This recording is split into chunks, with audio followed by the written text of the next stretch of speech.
अस्सलाम वालेकुम नाज़रीन, मैं हूं आपकी होस्ट रैनिशा और आप देख रहे हैं K21 न्यूज़ और हमारा शो हेल्थ 21 जो कि है ईसा लेबॉर्ट्री की जानिब से। और आज मेरे साथ जो है वो फिजियोथेरेपिस्ट है डॉक्टर महा खालिद और आज का हमारा टॉपिक है कमर दर्द, जो कि अब अगर आप देखें तो हर दूसरा फ़र्द जो है वो यही कंप्लेन कर रहा है कि कमर में दर्द है। तो आज का हमारा जो टॉपिक है वो है कमर दर्द।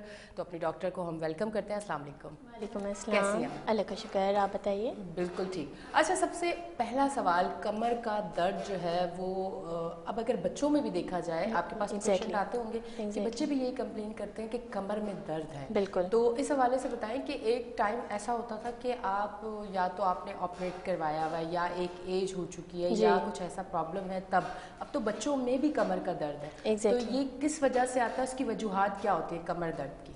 देखिए, बैक पेन तो अब बहुत ज़्यादा कॉमन हो गया, आपने देखा होगा, और सिर्फ बच्चों में या बड़ों में नहीं, हर एज ग्रुप में ये देखा जा रहा है। ठीक है, तो बेसिकली बच्चों में इस वजह से होता है कि आजकल आप बच्चों के देख लें, हैवी बैग्स हैं। ठीक है, स्कूल्स जाते हैं, स्कूल्स में कोई एक्टिविटीज़ नहीं है उनकी कि एक्टिविटीज़ परफॉर्म करवाएं तो बैक पेन कम रहे, या थोड़ा सा एक्टिविटीज़ में, एक्सरसाइजेज़ में इन्वॉल्व रहें। अब स्कूल्स में कहाँ ये इस तरह की पीटी, पहले हमारे टाइम पे होती थी, पीटी होती थी जिसमें हम एक्सरसाइजेज परफॉर्म करते थे, लेकिन अब इस तरह की एक्टिविटीज़ नहीं है। दूसरा मैं देखूंगी कि आप मोबाइल फ़ोन्स का देखें, इतना ज़्यादा रुझान बढ़ गया है कि बच्चे फ़िज़िकल एक्टिविटीज़ को छोड़ के इसकी तरफ आ गए हैं। बेसिकली बैक पेन हमारे पास ना डिफरेंट टाइप का होता है, जो हमें बता रहे होते हैं कि डल पेन आ रहा है, पेशेंट हमारे पास आता है कि डल पेन है, कुछ पेशेंट्स बोलते हैं शार्प पेन है, रेडिएटिंग पेन है, तो उसकी भी नेचर होती है। बच्चों में गलत पॉस्चर की वजह से, गलत बायोमैकेनिक्स की वजह से बैक पेन बढ़ता जाता है।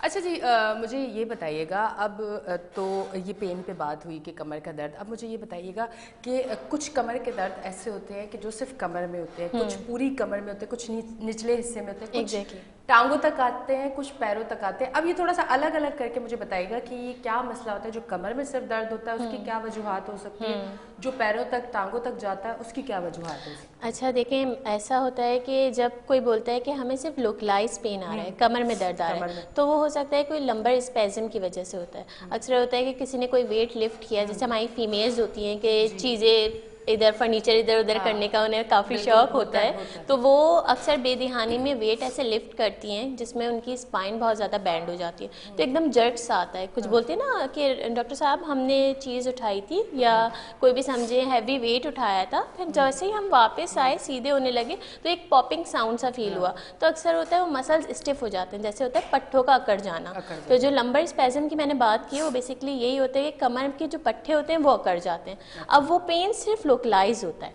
अब कुछ पेशेंट्स आते हैं, कहते हैं कि हमारा पेन बैक से आ रहा है और वो नीचे तक रेडिएट कर रहा है, टांगों तक जाता है। शायद आपने नाम सुना होगा शियाटिका का, है ना, जिसे अर्कुन निसा हम आम जबान में कहते हैं। उसका पेन बेसिकली हमारी जो स्पाइन होती है ना, उसको अल्लाह ताला ने एक प्रॉपर अलाइनमेंट में बनाया है। ठीक है, उसके कॉलम्स हैं।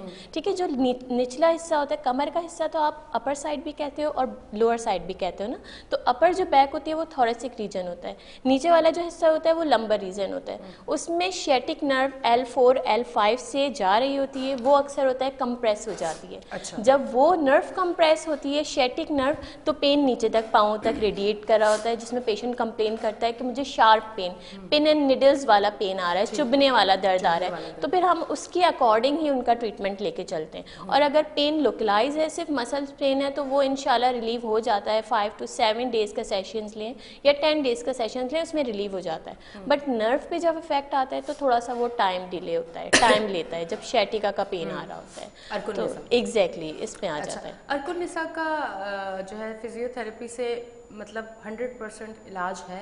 देखें, अगर सिवियरिटी पे चली गई ना कंडीशन, तो कुछ सर्जरीज़ की तरफ फिर जा रहे होते हैं पेशेंट, लेकिन मैं पर्सनली रिकमेंड नहीं करती कि सर्जरीज़ की तरफ जाएं, क्योंकि मैं आपको जेन्युइनली बताऊं, मैंने इतने पेशेंट्स देखे हैं जिन्होंने सर्जरी करवा ली लेकिन उसके बाद भी उन्हें पेन आ रहा है। कि अक्सर ये होता है कि जो स्पाइन होती है ना, इस पर उसमें स्पर्स बन जाते हैं। ठीक है, बोन स्पर्स, जिसे ऑस्टियोफाइड फॉर्मेशन बोलते हैं। बोन्स जहाँ पे आपस में जाके मिलती हैं, जॉइंट बनाती हैं ना, वहाँ पे फॉर्मेशन हो जाती है, डीजनरेटिव चेंजेस आने लगते हैं, तो फिर सर्जन ज़ाहिर है रिकमेंड करते हैं कि बस आप सर्जरी करवा लें। लेकिन मैं कहती हूँ जब तक आपका ट्रीटमेंट चल रहा है और आपको लग रहा है कि आपका फिजियोथेरेपी से बेहतर हो रही हैं, आप एक्सरसाइजेज से बेहतर हो रही हैं, टाइम लेगा वो बट आपको रिलीफ देगा। और अगर आप सर्जरी की तरफ चले जाएंगे ना, उसके बाद भी आप समझे आपने पोस्ट सर्जिकल ट्रीटमेंट करवाना है विच इज़ फिजियोथेरेपी, तो बेटर है आप इसकी तरफ रहें ना, कि क्यों आप नॉन सर्जिकल ट्रीटमेंट की तरफ रहें एज कम्पेयर टू सर्जिकल की तरफ जाने का। अच्छा, एक चीज़ और है कि कमर के मोड़ों में जो गैप आ जाता है लोगों के, उसमें भी मतलब कुछ लोग कहते हैं कि सर्जरी करवा लेनी अच्छा, चाहिए। इसको पहले मैं डिफ्रेंशिएट करूँ कि लोग यही कहते हैं कि कमर के मोड़ों में गैप आ जाता है, क्रिएट हो जाता है, बट ऐसा नहीं है, गैप कम होता है। कम होता है जी, एग्जैक्टली अच्छा। जब वो गैप कम होने लगता है ना, तभी जाके नर्व कंप्रेस हो रही थी। जैसे दो बोन्स हैं, जैसे हम जॉइंट की बात करें, जॉइंट में भी लोग हमारे पास आते हैं, बोलते हैं गैप क्रिएट हो गया जिसकी वजह से पेन आ रहा है, बट वो जब रगड़ खाने लगता है ना आपस में, फ्रिक्शंस, एग्जैक्टली तब होता है, तब मसला होता है। फ्रिक्शंस बन रही होती हैं, बोन स्पर्स बन रहे होते हैं, जिसकी वजह से नर्व कंप्रेस होती है। ठीक है, अक्सर ये होता है कि हम पेशेंट से पूछते हैं कि आपकी वाटर इनटेक क्यों है, क्योंकि देखिए हमारी बॉडी की ना रिक्वायरमेंट है कि हमें मिनरल प्रॉपर लेने, कैल्शियम अपनी डाइट में रखना है, वो ले रहे हैं या नहीं, उसकी वजह से भी स्पाइन्स पे इफेक्ट आने लगता है। बोन्स डिहाइड्रेटेड हो जाती हैं और फिर वो अफेक्ट कर रही होती हैं बैक पेन या लंबर स्पाज्म, सबसे ज़्यादा मिनरल डिफिशियंसी की तरफ होता है। तो दूसरा ये कि गैप कम होने की वजह से होता है, नर्व कंप्रेस हो रही होती है, जिसका पेन नीचे तक रेडिएट कर रहा होता है। तो उसके लिए फिर क्या ट्रीटमेंट होता है? उसके लिए हम फिजियोथेरेपी ट्रीटमेंट पे जा रहे होते हैं। बिल्कुल, सर्जरी की तरफ लोग जाते हैं नहीं, बहुत गलत है। मैंने कोई 1 से 2% लोगों को देखा सर्जरी की तरफ जाते हुए इस मसले के लिए। बिल्कुल, लोग बहुत घबराते हैं कि नहीं इसका बड़ा मसला हो सकता है, ये बिल्कुल आगे जाके आप देखें ना कि अगर आप सर्जरी करवाते हैं, जैसे मैंने आपको बताया कि सर्जरी के बाद भी आपने फिजियो करवानी होती है, तो जब आपको पता है कि आपका मसला प्रॉपरली नहीं होगा, क्योर नहीं होगा, तो आप एक्सरसाइजेस की तरफ क्यों नहीं आते, आप अपने पोस्चर करेक्शन की तरफ क्यों नहीं आते, आप क्यों नहीं छोड़ते। देखिए, जब वेट उठा रहे होते हैं ना, उसको उठाने का भी एक तरीका है। एर्गोनॉमिक्स का अपना ख्याल रखना होता है, बायोमैकेनिक्स का अपनी बॉडी का ख्याल रखना होता है। लोग अक्सर नीचे झुक के वेट उठा रहे होते हैं, बहुत गलत। स्क्वाट्स पोजीशन में जाके, स्क्वाट्स पोजीशन में जाएं आप, तब वेट को लिफ्ट करें, आपके स्पाइन पे इफेक्ट नहीं आएगा। अल्लाह ताला ने तो हमारी बॉडी को जो बनाया एक प्रॉपर अलाइनमेंट में बनाया ना, ये तो डिस्टर्ब हमने कर दिया है। फिर उसके बाद पेशेंट्स बोलते हैं हमें कंप्लेन है, हमें बहुत पेन आ रहा है, हमारा पेन सही नहीं हो रहा। एक एज आ जाती है जैसे डीजनरेटिव चेंजेस की, तो उसके बाद तो सर्जरी वैसे ही डॉक्टर भी मना कर देता है सर्जन कि अब आप 60+ हो गए हैं, क्योंकि बीपी, शुगर, इस तरह के इश्यूज होते हैं, तो वाइटल्स को देखते हुए सर्जरी करवा रहे होते हैं।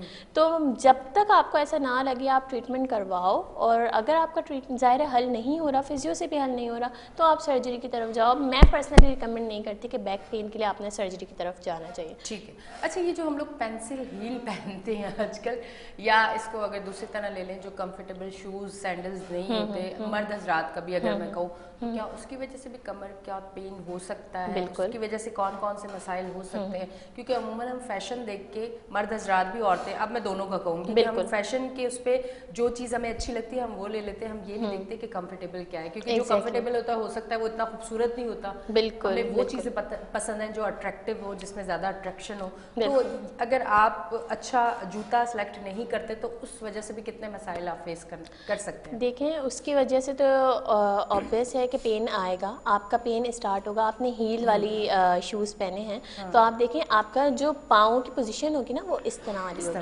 ठीक है ना। तो आपकी हील ऊपर की तरफ हो गई, ठीक है, स्ट्राइक है नहीं, या एक प्रॉपर अलाइनमेंट में नहीं है, आपकी बायोमैकेनिक्स ख़राब हो गई बॉडी की। जब आपकी बायोमैकेनिक्स ख़राब हो गई, आपके जो मसल्स हैं वो टाइटनेस की तरफ चले जाएंगे। जो आपके काफ मसल्स हैं, हैम्स मसल्स हैं, या बैक के मसल्स हैं, वो टाइट होना स्टार्ट हो जाएंगे।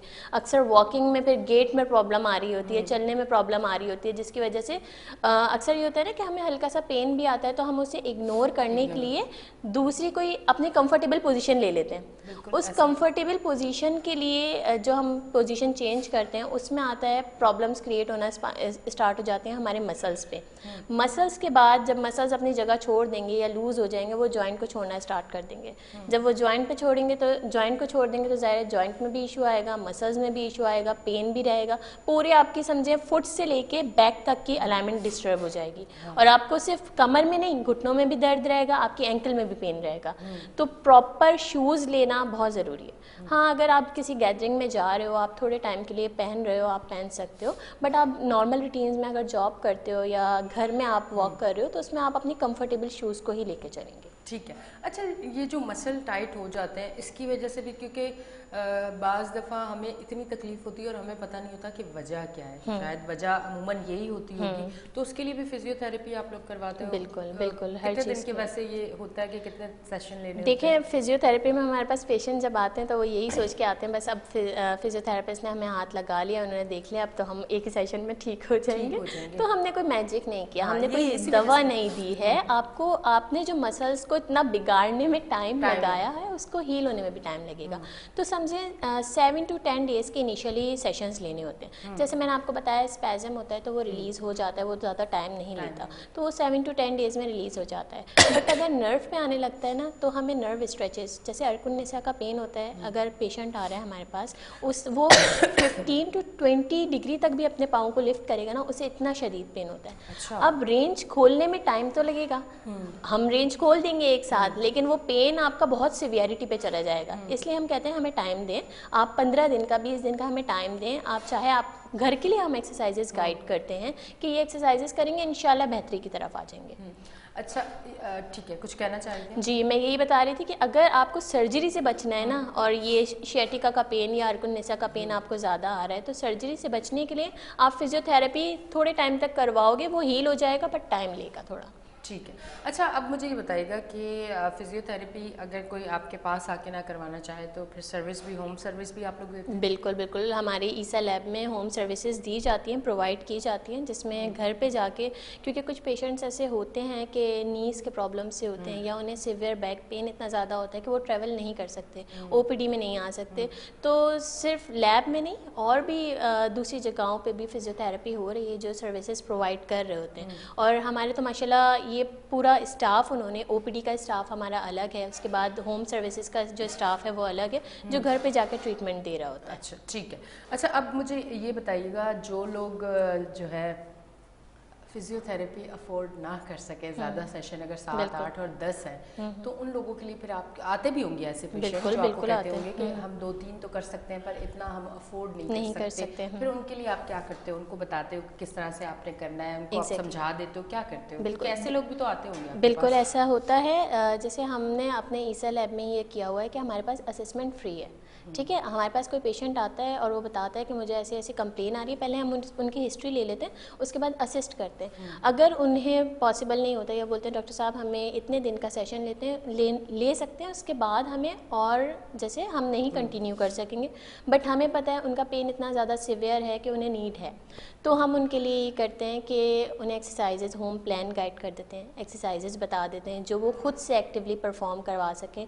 अपनी कोशिश जितने वो सेशंस लेते हैं उसमें अपनी पूरा 100% देते हैं कि इंशाल्लाह उसमें इतनी बेहतरी आ जाए कि वो यूज़ टू हो जाए उन एक्सरसाइजेज के। तो उन्हें घर के लिए होम प्लान बताते हैं, अगर कुछ मोडेलिटीज़ वगैरह जैसे हम यूज़ करते हैं पेन में, तो वो उन्हें गाइड कर देते हैं कि आप इसे यूज़ कर लें, या घर पे नहीं मंगवा सकते तो घर पे आप किस तरह इसे यूज़ कर सकते हो। जैसे होता है कि कुछ लोग होता है कि हीटिंग पैड हम कहते हैं मसल्स को रिलैक्स करने के लिए एक्सरसाइजेज से पहले थोड़ा वार्म अप करने के लिए करवा रहे थे। अब हर घर पे ये भी नहीं होते, तो हम यही उन्हें घर के तरीके बता देते हैं कि आप टॉवल को पानी में डाल के गर्म पानी में उसे रखें तो उससे आपको आराम रहेगा, उसके बाद आप स्ट्रेचिंग करें। तो देयर आर मैनी थिंग्स जो हम उन्हें गाइड करते हैं और उससे बेहतरी भी आती है। ठीक है। अच्छा, अब मुझे ये बताएं कि कुछ अगर अरसे पहले देखा जाए तो फिजियोथेरेपी का इतना नहीं रुझान था लोगों का भी, और इतनी शायद अवेयरनेस भी नहीं थी। Exactly. तो अब रुझान भी है लोगों का, अब अवेयरनेस भी है। पहले ये होता था कि कोई भी अगर आपको तकलीफ है तो आप डॉक्टर के पास जाते थे, मेडिसिन लेते थे, ये सारी चीज़ें करते थे। अब ज़्यादातर लोग मेडिसिन से दूर होकर कोशिश करते हैं कि फिजियोथेरेपी पे आ जाए। थोड़ा सा मुझे बताइएगा कि मेडिसिन जो है किसी भी तकलीफ को ख़त्म करने के लिए बाद में उसके साइड इफेक्ट क्या हो सकते हैं, और फिजियोथेरेपी अगर किसी तकलीफ को कम या ख़त्म करने के लिए अगर आप वो करवाते हो तो उसकी कोई तकलीफ नहीं है, बाद में आपको उसकी वजह से कोई ऐसा पेन नहीं बर्दाश्त करना पड़ेगा, क्योंकि एक मेडिसिन को अगर आप एक लॉन्ग टाइम लेते हैं तो यकीनन उसका कोई ना कोई तो साइड इफेक्ट होता होगा। एग्जैक्टली बिल्कुल ऐसा ही है कि मेडिसिन तो कोई भी है उसके साइड इफ़ेक्ट्स आ ही रहे होते हैं। और मैं आपको थोड़ा सा एक वो करना चाहूँगी कि बीच में इंक्लूड करना चाहूँगी कि मेरे पास खुद समझे MBBS या FCPS वाली डॉक्टर्स आती हैं जो भाग रही हैं मेडिसिन से, जो खुद डॉक्टरों के मेडिसिन नहीं ले रही हैं और एक्टिविटीज़ की तरफ आती हैं। मुझे खुद एक डॉक्टर ने बताया था कि अब हमें FCPS में ये पढ़ाया जाता है कि आपने कैसे नॉन सर्जिकल ट्रीटमेंट की तरफ लेके आना है, पेशेंट को नॉन फार्मा ट्रीटमेंट की तरफ लेके आना है, विच इज़ फिजियोथेरेपी। तो अगर आप मेडिसिन ज़्यादा लेते हो तो आपको पता है एक टाइम आता है वो किडनी पे इफेक्ट करने लगता है, और आपने जैसे नॉर्मली मेडिसिन ले ली, आपको पेन आया, आपने मेडिसिन ले ली, उसके बाद दोबारा आपको पेन हुआ, पेन मतलब मेडिसिन क्या काम करती है, वो पेन के रिसेप्टर्स को रोक देती है, वो एक टाइम ड्यूरेशन तक काम करेगी, फिर वही रह जाएगा, उसके बाद आपको डोज ज़्यादा चाहिए होती है, फिर आप अपनी मेडिसिन की डोज बढ़ाते रहोगे।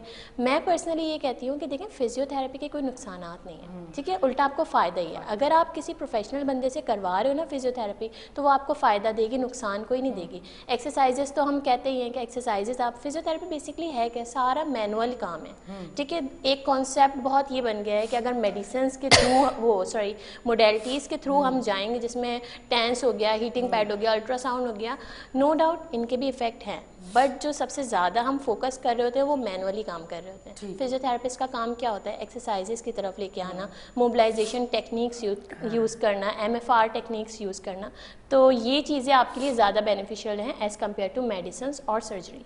ठीक है, अच्छा अब मुझे बताइएगा, जिस तरह से अब एक चीज़ तो है ना हमारे मुल्क में कि जो डॉक्टर नहीं है वो भी छोटी छोटी क्लिनिक बना के बैठे हुए हैं, तो इस तरह जो फिजियोथेरेपिस्ट नहीं है और कुछ सीखने के बाद जिस तरह से यूट्यूब सोशल मीडिया पे हर चीज़ बड़ी आसानी से आपको मिल जाती है, Exactly. वहाँ सीखने के बाद अगर आप किसी को फिजियोथेरेपी किसी भी हवाले से करवाते हैं और वहाँ कोई एक भी स्टेप अगर आप आगे पीछे करते हो तो उसके क्या नुकसान हो सकते हैं, ये ज़रा देखने वालों को इसलिए बताएं कि जब भी वो अपने फिजियोथेरेपिस्ट को चुने कि जिससे वो फिजियोथेरेपी करवा रहे हैं, उससे पहले उनको ये ज़रूर पता होना चाहिए कि आया ये वाकई फिजियोथेरेपिस्ट है, ऐसा ना हो कि वो जो गली कूचे के क्लिनिक में बैठे हुए डॉक्टर होते हैं बिल्कुल वो भी आपका बहुत बड़ा नुकसान अमूमन कर देते हैं, तो इस तरह आपका ये नुकसान बहुत बड़ा ना हो जाए। ये मुझे बताइएगा कि कुछ इस तरह की पोजीशन अगर सीख के, क्योंकि सीखना, पढ़ना, प्रैक्टिकल करना ये ज़रा अलग अलग चीज़ें होती हैं जो हमें समझनी है। एग्जैक्टली DPT देखें 5 years प्रोग्राम है, डिग्री प्रोग्राम है, डॉक्टरेट डिग्री है,